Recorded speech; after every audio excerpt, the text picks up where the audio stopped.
Hello everyone, welcome to Vidyashree academy. I hope you are doing well. हम पढ़ रहे हैं इम्पोर्टेंट क्वेश्चन सीरीज कंप्यूटर के। इसके पहले मैंने पार्ट 1 और पार्ट 2 अपलोड कर दिया है। यदि आपने नहीं देखा है तो आप पहले उसे देख लीजिए। ये सारे क्वेश्चन जो हैं वो बहुत सारे जो एग्ज़ाम है एमपीपीएससी, यूपीएससी, पटवारी और जो भी अन्य पीसीएस के स्टेट सर्विसेज के एग्ज़ाम है उसमें पूछे गए हैं। तो जो क्वेश्चन पूछे जाते हैं उनकी फिर से दूसरे एग्ज़ाम में रिपीट होने की पॉसिबिलिटीज़ रहती हैं, इसलिए हम ये सारे इम्पॉर्टेंट एमसीक्यूज़ पढ़ेंगे, उनको याद करेंगे, उनका एक्सप्लेनेशन समझेंगे, उससे और क्या क्वेश्चंस बन सकते हैं। तो चलिए स्टार्ट करते हैं। फर्स्ट क्वेश्चन है कि निम्नलिखित में से किसने विश्व का पहला सबसे सस्ता टैबलेट पीसी होने का दावा किया था। तो ये तो पुराना क्वेश्चन है, इसका आंसर था आकाश, ये याद रखिएगा। ये सबसे सस्ता टैबलेट पीसी होने का दावा किया था। तो अब ये बहुत पुराना हो चुका है तो अब तो नहीं पूछा जाएगा, लेकिन फिर भी हमें जानकारी के लिए पता होना चाहिए। दूसरा क्वेश्चन दिया है, डिजिटल भुगतान के संदर्भ में कौन सा कथन सत्य है। तो इसमें बोला है कि भीम ऐप उपयोग करने के लिए ऐप यूपीआई सक्षम खाते बैंक को धन हस्तांतरण करना संभव है। और सेकंड ऑप्शन दिया है, जहां एक चिप डेबिट कार्ड में प्रमाणीकरण के 4 घटक होते हैं वहां भीम ऐप में प्रमाणीकरण के केवल 2 घटक होते हैं। तो इसका आंसर केवल एक सही है। भीम ऐप के द्वारा यूपीआई के थ्रू हम क्या कर सकते हैं, जो मनी का ट्रांसफ़र कर सकते हैं। तो इसमें जो क्वेश्चन आपसे पूछे जाने की, समझो कि ये क्वेश्चन आईएएस में पूछा गया था इसलिए स्टेटमेंट बना के पूछा गया था, लेकिन आपके पेपर में जैसे एसएससी है या पटवारी है तो उसमें आपको जनरल क्वेश्चन यही पूछा जाएगा कि what is the full form of Bhim app. तो भीम ऐप का फुल फॉर्म क्या होता है, भारत इंटरफेस फॉर मनी। याद रखिएगा, भीम ऐप का फुल फॉर्म क्या होता है, भारत इंटरफेस फॉर मनी, ये भीम ऐप का फुल फॉर्म होता है। नेक्स्ट क्वेश्चन है वो है, विकास के लिए सूचना प्रौद्योगिकी का आधिकारिक उपयोग की रणनीति है। कौन सी गवर्नमेंट ने इंफॉर्मेशन टेक्नोलॉजी की जो प्रॉपर स्ट्रैटेजी बनाई है। तो पश्चिम बंगाल सरकार, हरियाणा सरकार, आंध्र प्रदेश सरकार और तमिलनाडु सरकार।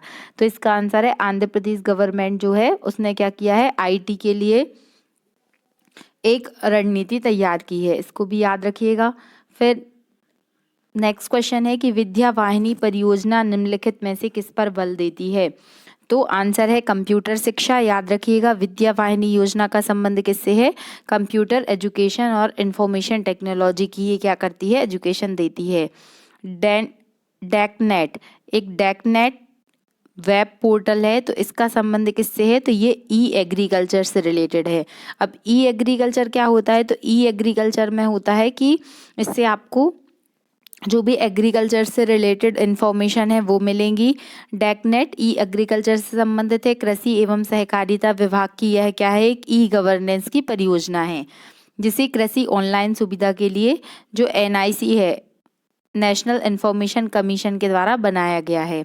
फिर नेक्स्ट क्वेश्चन है कि खोज क्षमता, ईमेल, समाचार, स्टॉक की कीमतें, मौसम संबंधी जानकारी, ये सब सेवाएं आपको कैसे प्राप्त होती हैं। तो ये सब सुविधाएं पोर्टल से प्राप्त होती हैं। एमपीपीएससी 2018 के प्रीलिम्स एग्जाम में ये क्वेश्चन आया है। जैसे आप देखते हैं कि आप एजुकेशन, अगर आप जैसे एजुकेशन से रिलेटेड कोई चीज़ सर्च कर रहे हैं तो हम क्या कहते हैं कि आप एमपी गवर्नमेंट के एजुकेशन की साइट पे जाइए और वहाँ पर आपको पोर्टल होगा। पोर्टल के अंतर्गत आपको सारी जानकारी उपलब्ध रहती हैं। अलग अलग विषयों से रिलेटेड अलग अलग वेबसाइट पे पोर्टल बनाए जाते हैं। तो आई होप आप समझ गए होंगे कि इसका आंसर क्या है। फिर ये मोस्ट इम्पॉर्टेंट क्वेश्चन है, देखिए झारखंड पीसीएस में आया है और आईएएस दोनों में 2016 में ये क्वेश्चन रिपीट हुआ है। तो याद रखिएगा, प्रोजेक्ट लून का संबंध किससे है, तो जो बेतार संचार प्रौद्योगिकी होती है। बेतार संचार प्रौद्योगिकी का मतलब क्या होता है कि जहाँ पर बिना तार के सुविधा, मतलब जैसे प्रोजेक्ट लून के अंतर्गत ये इंफॉर्मेशन टेक्नोलॉजी से रिलेटेड है। यह परियोजना किसके द्वारा, आपको क्वेश्चन ऐसा भी पूछा जा सकता है कि प्रोजेक्ट लून किसके द्वारा लॉन्च किया गया है। तो ये गूगल का प्रोजेक्ट है, इसको याद रखना है आपको। इसमें क्या होता है कि हवा में तैरते हुए गुब्बारों का एक समूह होता है, जिससे ग्रामीण और जो रिमोटिक एरियाज होते हैं वहाँ पर क्या होता है, इंटरनेट को पहुँचाया जाता है, इसीलिए इसका नाम क्या रखा गया है, प्रोजेक्ट लून रखा गया है, इसको याद रखिएगा। आईबीएम का फुल फॉर्म क्या होता है, ये क्वेश्चन कई बार एग्जाम में आया है। इसका फुल फॉर्म होता है इंटरनेशनल बिजनेस मशीन, याद रखिएगा IBM, इंटरनेशनल बिजनेस मशीन। फिर HTML का फुल फॉर्म क्या होता है, इस तरीके से कंप्यूटर सब्जेक्ट में जितने भी एब्रीविएशन है आपको बिल्कुल याद होने चाहिए, क्योंकि पेपर में वही पूछे जाते हैं। HTML आप सभी ने यूज़ भी किया होगा, इसका एग्जाम्पल है, इसका जो फुल फॉर्म है वो है हाइपर टेक्स्ट मार्कअप लैंग्वेज, इसको याद रखिएगा, ये आपसे पूछा जा सकता है HTML। फिर पूछा गया है what is the full form of URL, uniform resource locator. Uniform resource locator जो होता है ये भी MPPSC 2012 में पूछा गया है। फिर पूछा है FTP का फुल फॉर्म क्या होता है, FTP का फुल फॉर्म क्या होता है, तो ये होता है फाइल ट्रांसफ़र प्रोटोकॉल, याद रखिएगा। SMPS का फुल फॉर्म क्या होता है, तो SMPS का फुल फॉर्म होता है स्विच मोड पावर सप्लाई, याद रखिएगा SMPS, switch mode power supply. I hope आपको ये एब्रीविएशन 3-4 बार आप पढ़ेंगे तो आपको याद हो जाएंगे। फिर यूपीएस का फुल फॉर्म क्या होता है, तो ये होता है अनइंटरप्टेड पावर सप्लाई, इसको भी आपको याद रखना है। इस तरीके से फुल फॉर्म के क्वेश्चन आप देख रहे हैं कि किस तरीके से पूछे गए हैं। JSP का मतलब क्या होता है, जावा सर्वर पैसेज, याद रखिएगा MPPSC का जो 2019 का प्रीलिम्स एग्जाम था उसमें पूछा गया है, तो ये क्वेश्चन पटवारी के एग्जाम में भी पूछा जा सकता है। फिर नेक्स्ट क्वेश्चन है कि निम्नलिखित में से कौन सा एक साइबर अपराध नहीं है, याद रखिएगा जब इस तरीके के क्वेश्चन पूछे जाते हैं तो आपको वहीं पर हाँ सही पूछा है गलत पूछा है वहाँ पर क्या करना है, मार्क करना है। इसमें ऑप्शंस क्या दिए हैं, फिशिंग दिया है, आइडेंटिटी थेफ्ट दिया है, साइबर स्टॉकिंग दिया है और ऑनलाइन चैटिंग दिया है। तो इससे सरल क्वेश्चन नहीं हो सकता, क्योंकि आप सभी जानते हैं कि ऑनलाइन चैटिंग कोई अपराध नहीं है, फिशिंग मतलब तो चोरी करना ही होता है, थेफ्ट ये भी चोरी में आएगा, साइबर स्टॉकिंग मतलब पीछा करना साइबर के थ्रू, तो ये सब क्या है, ये साइबर अपराध है। लेकिन ऑनलाइन चैटिंग जो है वो किसी भी प्रकार से कोई साइबर अपराध की कैटेगरी में नहीं आता है। फिर नेक्स्ट क्वेश्चन दिया है कंप्यूटर को जाल क्रमिक करना क्या कहलाता है, तो खतरों की अवसरों में बढ़ोतरी करता है, कंप्यूटर की उपयोगिता को बढ़ाता है, या सूचना अभिगमन की संभावना को बढ़ाता है, ऑल ऑफ दीज, इसका आंसर होगा ऑल ऑफ दीज। मीन्स ये कंप्यूटर की कनेक्टिविटी से रिलेटेड है। फिर नेक्स्ट क्वेश्चन क्या दिया गया है, हम सिर्फ इम्पोर्टेंट क्वेश्चन ही डिस्कस करने वाले हैं, बहुत सारे क्वेश्चन दिए गए हैं क्योंकि इसमें तो कार में लगा हुआ गति मापक यंत्र क्या निरूपित करता है, तो चूंकि ये गति को माप रहा है तो ये क्या होगा, एनालॉग कंप्यूटर होगा। अगर बात डिजिट की होती तो हम क्या बोलते उसको, डिजिटल कंप्यूटर बोलते, डिजिटल कंप्यूटर एनालॉग कंप्यूटर। तो हाँ सॉरी, यहाँ पर बात कर रहे हैं स्पीड मापक यंत्र की बात कर रहे हैं, इसलिए एनालॉग प्रकार का कंप्यूटर होगा। एनालॉग कंप्यूटर में क्या होते हैं, आंकड़े की बात की जाती है। यहाँ पर जब भी आप आंकड़ों की बात करेंगे तो वहाँ पर क्या यूज़ होगा, एनालॉग कंप्यूटर होगा। एक क्वेश्चन आता है कि जो घड़ी में सुपर कंप्यूटर, घड़ी में किस प्रकार का कंप्यूटर यूज़ किया जाता है, तो वो हाइब्रिड कंप्यूटर होता है, याद रखिएगा उसको। और निम्नलिखित में से कौन सी मेमोरी का सबसे कम एक्सेस होती है, तो जो कैश मेमोरी होती है, ये क्वेश्चन काफ़ी इंपॉर्टेंट है, आया भी है MPPSC में। जो कैश मेमोरी होती है वो सबसे कम समय के लिए होती है, इसके बारे में थोड़ा डिटेल में पढ़ लेते हैं। यह एक छोटी और अत्यधिक तेज मेमोरी होती है जहाँ पर सूचनाएं संग्रहित होती हैं, और इसमें क्या होता है, CPU में बार बार जाने की ज़रूरत पड़ती है। तो जो कैश मेमोरी से सूचना को पढ़ना और एक्सेस करना अति शीघ्रता से हो जाता है, तो इसको याद रखिएगा। फिर सेकंड क्वेश्चन पूछा है कि कौन सी ऐसी मेमोरी है जो CPU और जो मेमोरी के बीच में अत्यधिक तेज छोटी आकार की मेमोरी होती है। देखिए जो CPU है और जो मेमोरी है, तो इसके बीच में जो बहुत कम समय के लिए जो रहती है मेमोरी रहती है, वो क्या कहलाती है, वो कहलाती है कैश मेमोरी, इसको आपको याद रखना है। निम्नलिखित में से सबसे तेज मेमोरी कौन सी है? तो अभी आप देख सकते हैं 3 बार ये क्वेश्चन पूछा गया है कैश मेमोरी से रिलेटेड, कि सबसे छोटी होती है, सबसे कम समय के लिए होती है और बहुत अधिक तीव्र होती है। फिर नेक्स्ट क्वेश्चन पूछा है कि शब्द का आशय है ऐसा व्यक्ति जो बिना किसी प्राधिकरण के कंप्यूटर सिस्टम में सेंध लगाकर घुसता है, जालसाजी के उद्देश्य से जानबूझकर वेबसाइट को क्या करता है, विकृत करता है, तो उसे क्या कहा जाता है? तो इस तरीके की जो कोई भी व्यक्ति यदि ऐसा काम करता है तो उसे कहा जाता है क्रैकर।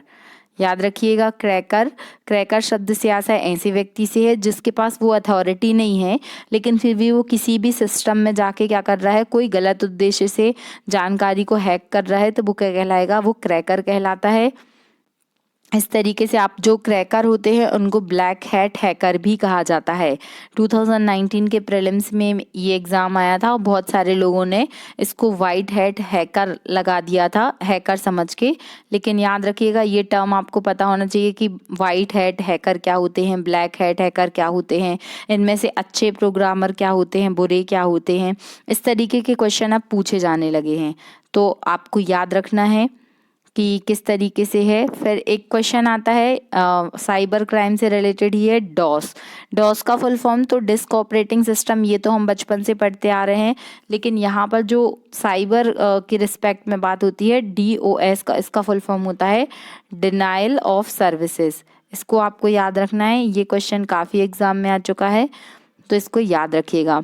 जब किसी वेबसाइट के ग्राहक नकली नेटवर्क यातायात के बाढ़ के कारण इसे एक्सेस करने में असमर्थ हो जाते हैं, तो इसे क्या कहा जाता है? डिनाइल ऑफ सर्विसेज कहा जाता है। मैं इजी लैंग्वेज में आपको बताती हूँ क्या होता है। जब किसी भी वेबसाइट पर, कोई एक वेबसाइट है, वहाँ पर बहुत सारे जो हैं वो फ्रॉड नेटवर्क क्या है, यहाँ पर इसको बिजी शो कर रहे हैं, तो इसमें क्या होगा, जो एक्चुअल पर्सन है और जिसको ये नेटवर्क एक्सेस करना है वो नहीं कर पा रहा है, तो क्या हो रहा है, डिनाइल हो रही है सर्विस, तो इसीलिए इसे क्या कहा जाता है? डिनाइल ऑफ सर्विसेज कहा जाता है। अब आप समझ गए होंगे। फिर नेक्स्ट क्वेश्चन पूछा गया है कि साइबर क्राइम कार्य है, साइबर क्राइम का क्या कार्य है? तो हैकिंग, स्टॉकिंग, सर्विसेज आघात की मनाही करना और ऑल ऑफ दीज, तो उपयुक्त सभी साइबर क्राइम में आ जाएगा। फिर नेक्स्ट क्वेश्चन पूछा है कि थोड़ा मिसप्रिंट हो गया है, इसमें ये पूछा गया था कि जो निजी चित्र संदेश होते हैं, जो भी आपके फ़ोन में जो चित्र संदेश आते हैं वो कितने दिन तक रहते हैं? तो वो 30 डेज तक रहते हैं, याद रखिएगा इसको। फिर सिम का फुल फॉर्म पूछा है, what is the full form of SIM?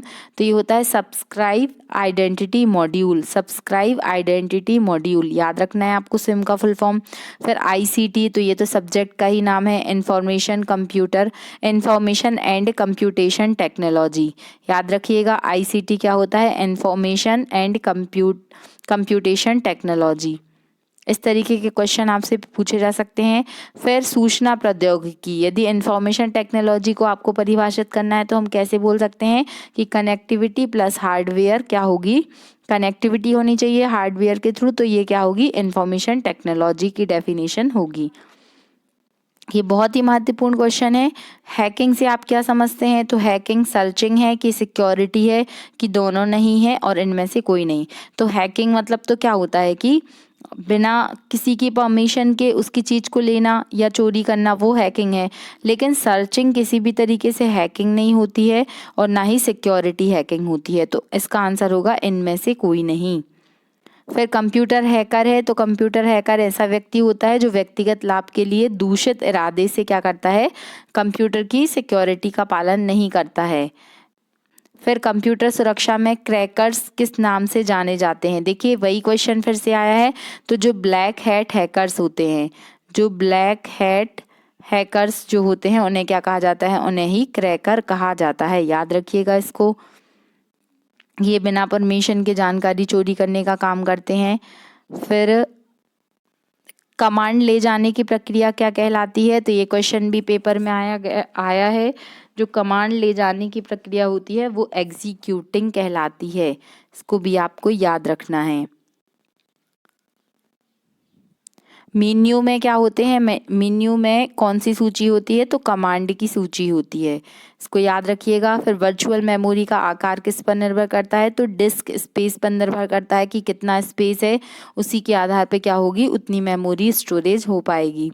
Duck duck गो क्या है, कई बार क्वेश्चन आया है, डक डक गो। डक डक गो क्या है, एक सर्च इंजन है, इसको याद रखिएगा।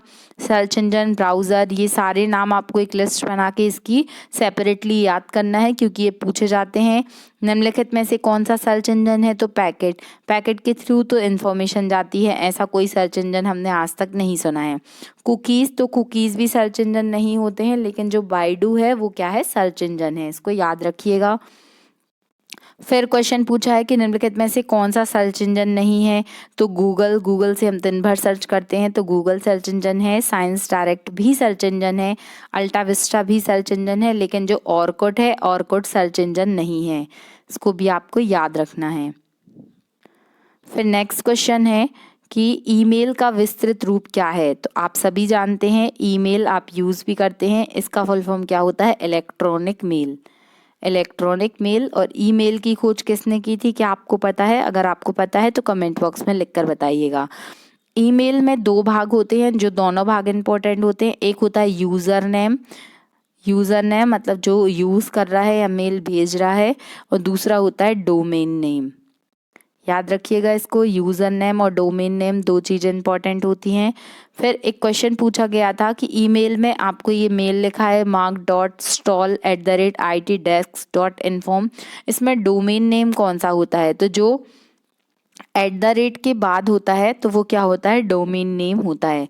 फॉर एग्ज़ाम्पल मैं आपको बताती हूँ, जैसे किसी का मेल है, जैसे मेरा ही मेल देखिए, जैसे मेरा मेल है pooja.singhai@gmail.com। ओके, तो जो ये @ के बाद जो gmail.com आया है वो क्या होगा, डोमेन नेम कहलाएगा। बस आप ऐसा याद कर लीजिए कि @ के बाद ही डोमेन नेम आता है। तो यहाँ पर जैसे @itdesk.info है, वो क्या हो जाएगा, डोमेन नेम हो जाएगा, इसको आपको याद रखना है। देखिए इसमें लिखा भी गया है कि @ के बाईं ओर मतलब लेफ्ट साइड जितना कंटेंट है वो यूज़र नेम कहलाएगा, और @ के दाईं ओर मतलब राइट साइड पे जो कंटेंट लिखा है वो डोमेन नेम कहलाएगा। ये आप याद रखिएगा। फिर ब्लॉग 2 शब्दों से मिलके बना होता है, कौन कौन से हैं, वेब प्लस लॉग। याद रखिएगा, ये क्वेश्चन भी पूछा गया है। फिर नेक्स्ट क्वेश्चन है कि कंप्यूटर के एक ही समय में एक से अधिक माध्यमों का प्रयोग करने का तरीका क्या कहलाता है, तो मल्टीमीडिया। आपने सुना होगा मल्टीमीडिया। मल्टीमीडिया का मतलब होता है कि कंप्यूटर के थ्रू आप अपना ऑफिस का काम भी कर सकते हैं, मूवी भी देख सकते हैं, गाने भी सुन सकते हैं। तो एक तरीके से वो बहुत सारे काम करता है, बहुआयामी तरीके से काम करता है। इसी को क्या कहा जाता है, मल्टीमीडिया कहा जाता है। फिर वही क्वेश्चन पूछा गया है, रिपीट हुआ है क्वेश्चन। फिर वीडियो मेल के द्वारा हम क्या भेज सकते हैं, तो वीडियो क्लिप्स भेज सकते हैं, ग्राफिक्स भी भेज सकते हैं, वीडियो मैसेज भेज सकते हैं, या सभी भेज सकते हैं, तो सभी चीज़ें भेज सकते हैं, याद रखिएगा इसको। फिर क्वेश्चन क्या पूछा गया है कि इंटरनेट पर उस सेवा को जो ऑडियो और वीडियो की सेवा प्रदान करती है उसे क्या कहा जाता है, तो उसे वीडियो कॉन्फ्रेंस कहा जाता है। वीडियो कॉन्फ्रेंस के थ्रू हम क्या कर सकते हैं, बात भी कर सकते हैं और वीडियो भी देख सकते हैं। तो इसको भी आपको याद रखना है। वीडियो कॉन्फ्रेंसिंग हेतु निम्नलिखित में से कौन सा डिवाइस जो होता है वो अनिवार्य होता है, तो वीडियो कॉन्फ्रेंसिंग अगर आपको करना है तो वेब कैमरा आपके पास होना चाहिए, तभी आप क्या कर सकते हैं, वीडियो कॉन्फ्रेंस कनेक्ट कर सकते हैं।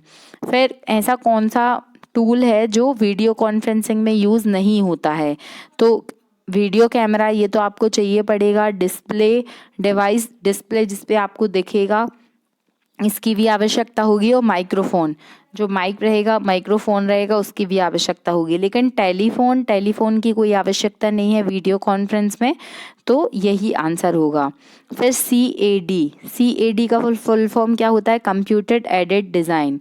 CAD का फुल फॉर्म क्या होता है, कंप्यूटेड एडेड डिज़ाइन। याद रखिएगा इसको, ये क्वेश्चन भी पेपर में पूछा गया है।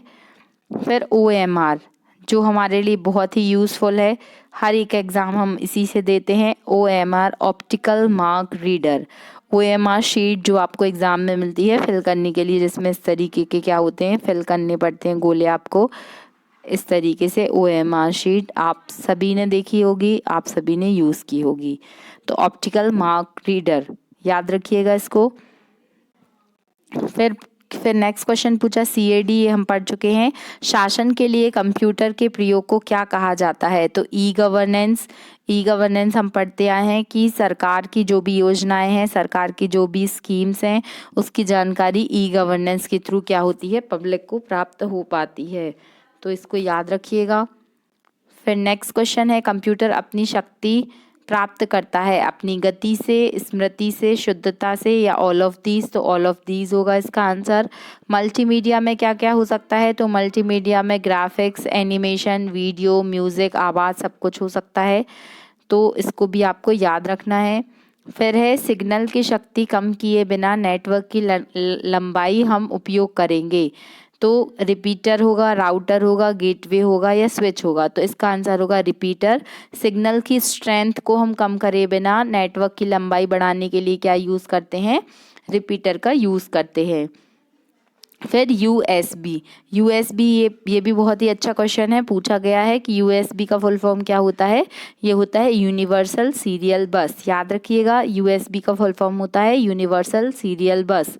कंप्यूटर में जहाँ एसेसरीज जुड़ती हैं, आपने देखा होगा जो पोर्ट होता है वहाँ पर आप बहुत सारी कनेक्टिविटी का काम कौन करता है? पोर्ट करता है।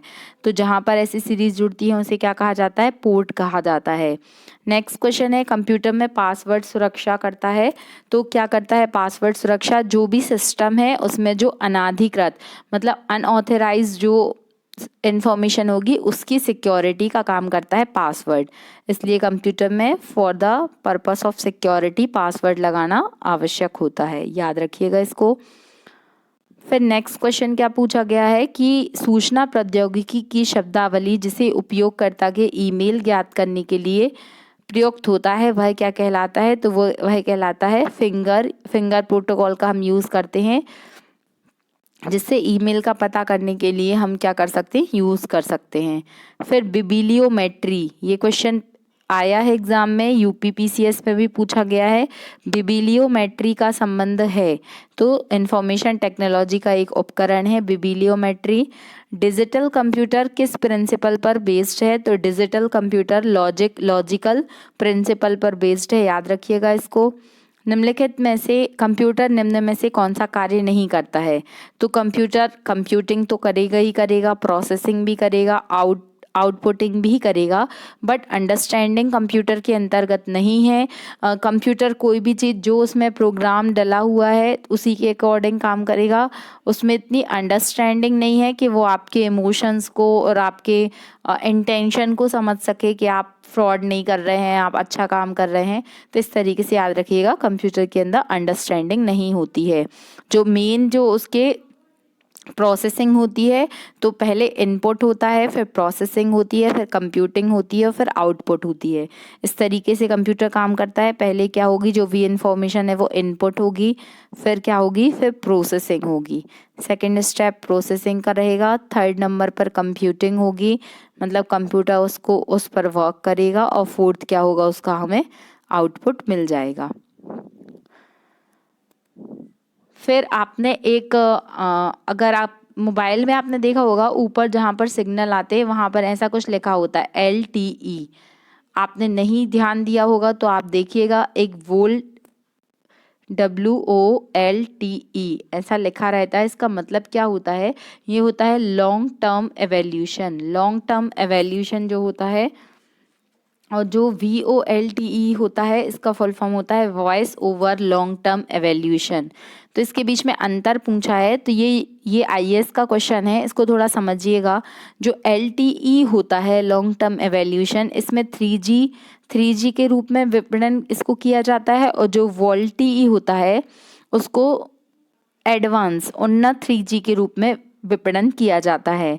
और सेकंड बोला है स्टेटमेंट कि LTE डेटा ओनली तकनीक है, जबकि VOLTE वॉइस ओनली टेक्निक है। तो ये दोनों ही ऑप्शंस क्या हैं यहाँ पर बताया है, सही उत्तर का चयन कीजिए। तो यहाँ पर कोई भी ऑप्शन जो है वो सही नहीं है।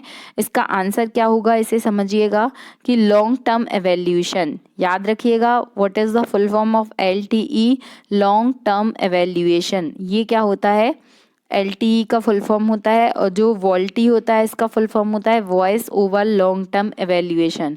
अब ये दोनों क्या होती हैं, दोनों ही जो हाई स्पीड मोबाइल इंफॉर्मेशन जो होते हैं मापक में व्यक्त करते हैं, और इसमें जो वर्तमान में जो 4G टेक्निक है उसमें इसका यूज़ किया जाता है।